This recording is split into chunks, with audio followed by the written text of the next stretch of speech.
चित्त लगा करके भगवान का भजन करना है। एक आपको उदाहरण देता हूं, सुनिए। एक बार एक सांप था, वह सांप जुगनू का पीछा कर रहा। जुगनू चमकते हैं, जुगनू, वो चमकता हुआ जुगनू चलता है, उड़ता है। वह सांप, बहुत प्रेम से सुनिए, आप सभी को एकदम समझ में आ जाएगा।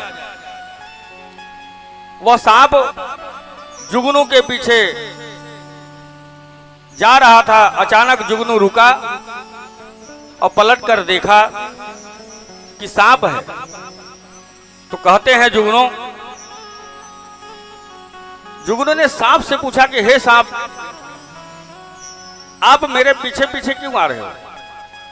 हम आपसे एक प्रश्न कर रहे हैं, सिर्फ 3 प्रश्न आपसे करना है।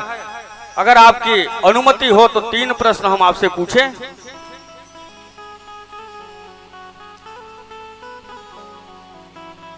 आप आज्ञा सिर्फ करें और 3 सवाल आपसे पूछ करके उसके बाद हम शांत हो जाएंगे।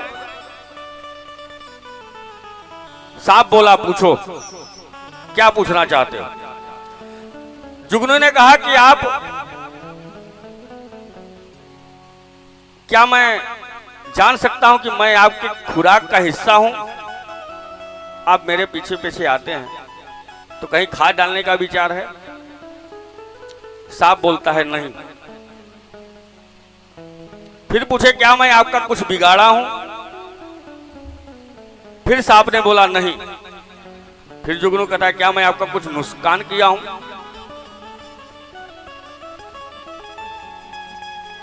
जैसे ही जुगनू सांप से पूछा कि मैं आपका कुछ नुकसान किया हूं, तो ऐसे सांप कहता है नहीं। तब जाकर के सांप कहता है कि आपको नुकसान करने की हमारी कोई जरूरत नहीं है। तब जुगनू बोला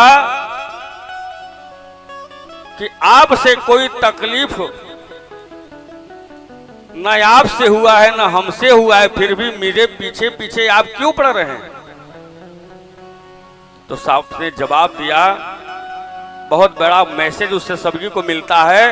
सांप बोला, मुझे तुझे से कोई लेना देना नहीं है।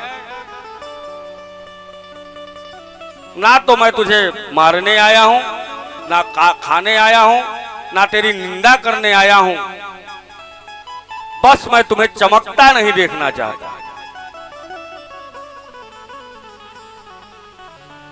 इतना जो चमक रहा है, इससे मैं परेशान हूं कि इतना चमकता कैसे है।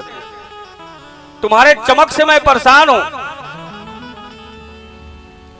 यह कहानी सिर्फ जुगनू की ही नहीं है। इस संसार में रहे बहुत से लोग ऐसे मिलेंगे जो आपका, हमारा, आपका, सभी का